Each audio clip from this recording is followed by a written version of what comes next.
in various parts of the world convene in my hometown of Gangtok in Sikkim in northeastern India to celebrate their grandmother's 84th birthday. I shall read a part about one of the siblings. Her name is Bhagwati, and Bhagwati comes from an upper caste Brahmin family, married to a supposedly lower caste Damai man.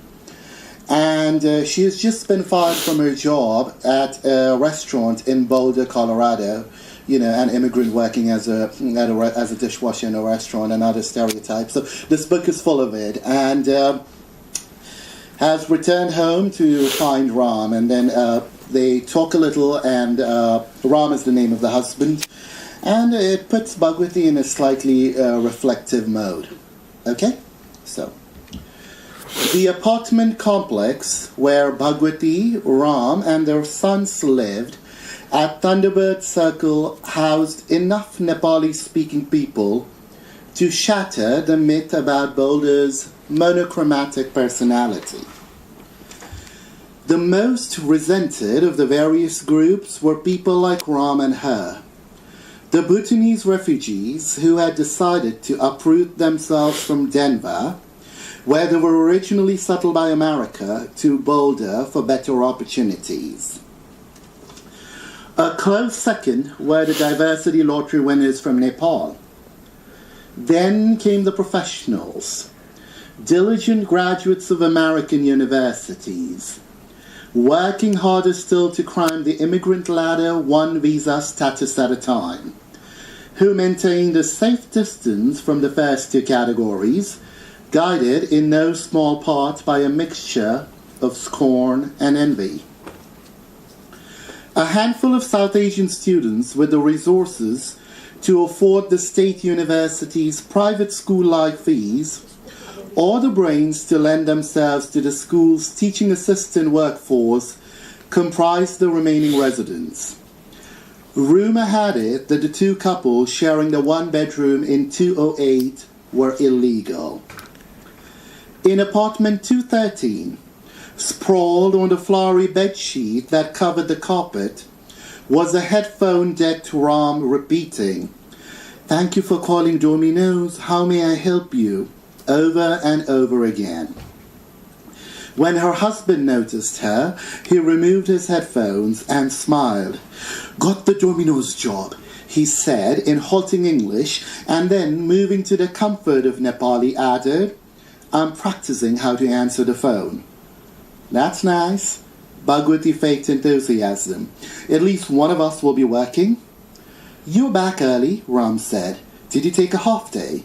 "No, I quit," Bhagwati lied. Ram was quiet. "It was getting too much," Bhagwati said. "The man had begun touching me." "What will you do when you get back from India?" Ram asked. "Look for a new job, something that requires more qualification than the kind of jobs illegals do?" "A hotel?" Ram asked. "Front desk?"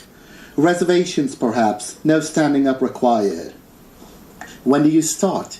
"This afternoon." "Thank you for calling Domino's. How may I help you?" "That's fine. Now change the do to da. It's not Domino's, but Domino's." "Da, da, da," Ram repeated. "I'll have to end practice soon. Will you join me to pray before I head to Domino's?" How ironic it was that her husband, an untouchable, the lowest of the low castes, an upsetting byproduct of the heinous system that her ancestors helped create and propagate, should be so full of piety. He knew the shlokas, memorized elliptical Sanskrit mantras, read the Gita, and understood what festival was celebrated for what reason. He was combative when she, a Brahmin, dismissed Hinduism's many superstitions, made her analyze and reanalyze these beliefs, and furnished her with the scientific reasoning behind them, which she begrudgingly acknowledged. And yet, he could never become a priest. He would never be allowed near the altar of most Hindus. He was a casualty of Hinduism who had chosen not to be a victim, an untouchable who had no shame about his low caste as much as he did of robbing his Brahmin wife of hers on account of a marriage to him. A bigger Hindu, a better Hindu than she or anyone she knew. Ram Bahadur Damai, her husband, whose kind the Christian missionaries had been targeting for centuries, and whose family had stood firm in their devotion to Hinduism, naming their child after a Hindu god. Ram Bahadur Damai, her husband, of the Taylor caste, the father of her half-caste children, who would thankfully not be taunted in this country for carrying in their bloodline accusations of incest and consanguinity. Ram Bahadur Damai, responsible for the biggest blemish anyone had brought on a family, for belonging to a family of tailors, of alterers and cutters, for altering family dynamics in a way that could never be unaltered, for ripping grandmother from granddaughter in a way that could never be rehemmed. Ram Bahadur Damai, who gave her 2 sons in whose DNA were Damai blood and Brahmin blood, one infiltrating another, poisoning another, the 2 sons her grandmother would never touch, whose presence would desecrate her ancestral house. Ram Bahadur Damai, the untouchable kicked out of Bhutan, was a better human being than any of her family members would ever be. And as her husband stood in front of the makeshift altar, sonorously reciting the Gayatri Mantra, the Hanuman Chalisa, and the Ganesha Mantra, chants coined by the very Brahmins who had determined his legacy and the identity of his sons and grandsons, Bhagwati Deupani Damai, with a bell oscillating in frenzy in one hand, prayed the hardest she had in her 37 years. For a long period, she had put off thinking about the enormity of the impending reunion. But it was here now. She would be seeing her grandmother after 18 years, for the first time since the elopement, and she needed to fortify herself with all the prayers of all the religions in the world.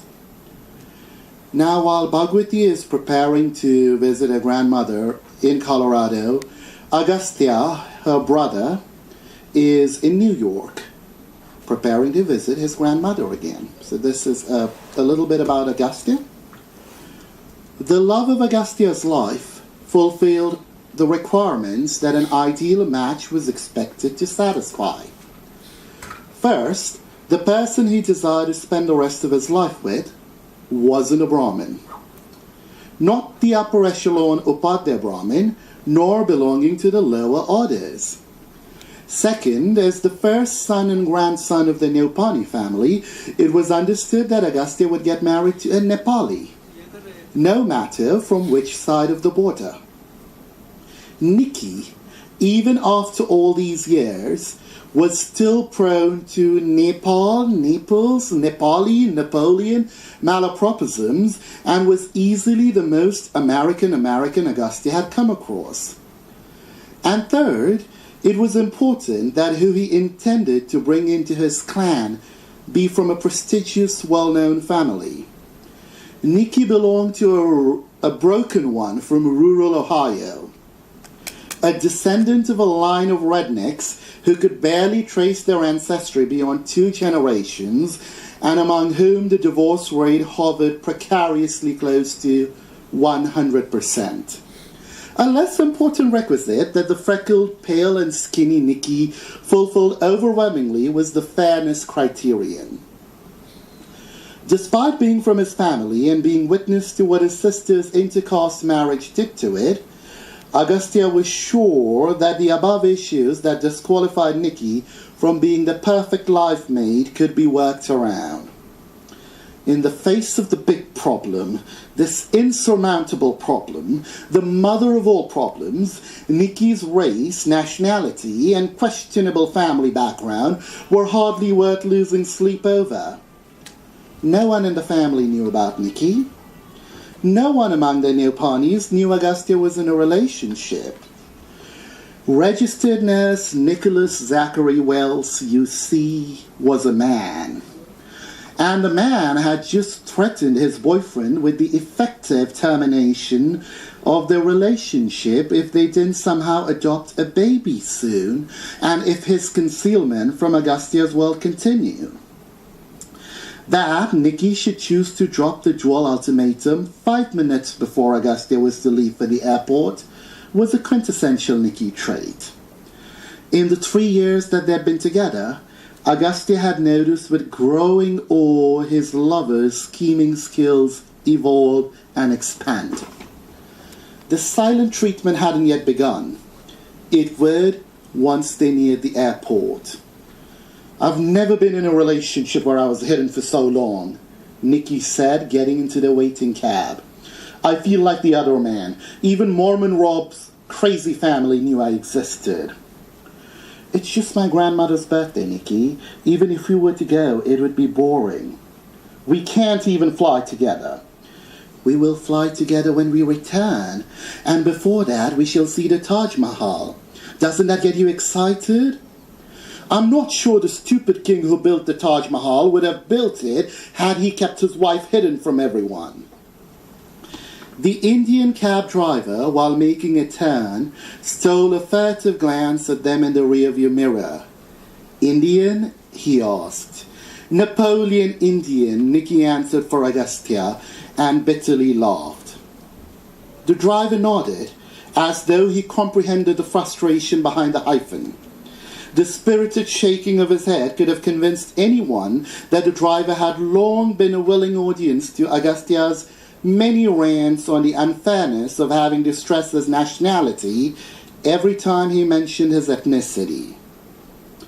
To leave New York was to leave an identity behind, and Agastya had many identities.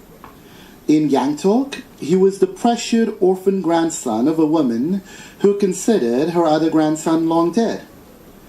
In Pondicherry, he was a medical student proving that his belonging to Sikkim, a state still favored by the education god, for she endowed on its residents one precious medical school seat after another, wasn't the only reason he had found his way into the prestigious Jawaharlal Institute of Postgraduate Medical Education and Research. In New York, he was the high-flying oncologist in a clandestine 3-year relationship with a nurse who he sometimes suspected had gossiped about their affair with other nurses.